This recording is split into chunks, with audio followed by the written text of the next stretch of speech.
রাজধানী উন্নয়ন কর্তৃপক্ষ রাজুকের প্লট বরাদ্দে দুর্নীতির অভিযোগে দুদকের মামলায় ক্ষমতাচ্যুত সাবেক প্রধানমন্ত্রী শেখ হাসিনা ও তার ছেলে সজীব ওয়াজেদ জয় সহ ২৯ জনের বিরুদ্ধে গ্রেপ্তারি পরোয়ানা জারি করেছেন আদালত।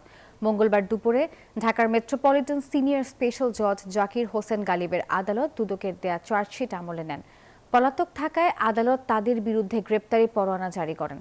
দুদকের অভিযোগ, রাজধানীতে স্থাবর সম্পত্তি থাকা সত্ত্বেও প্রধানমন্ত্রী পদের ক্ষমতা খাটিয়ে পূর্বাচল নতুন শহরে প্লট বরাদ্দ নেন শেখ হাসিনা।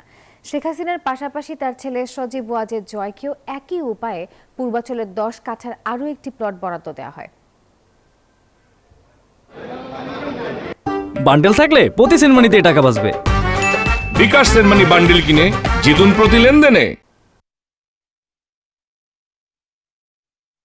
টোটাল তাদের যতগুলো আত্মীয় স্বজন আছে সবাইকে তারা এমপি বানিয়েছে, মন্ত্রী বানিয়েছে, বিভিন্ন ধরনের অবৈধ সুবিধা দিয়েছে, আর্থিকভাবে লাভবান করেছে, মেয়র বানিয়েছে, বিভিন্ন ধরনের তারা বিভিন্ন পদে তারা অধিষ্ঠিত করেছে। অতএব এই ফ্যাসিস্ট হাসিনা যে কথাগুলো জনগণের সামনে বলতেন সে কথাগুলোর সঙ্গে তার কাজের সঙ্গে কোনো ধরনের মিল ছিল না।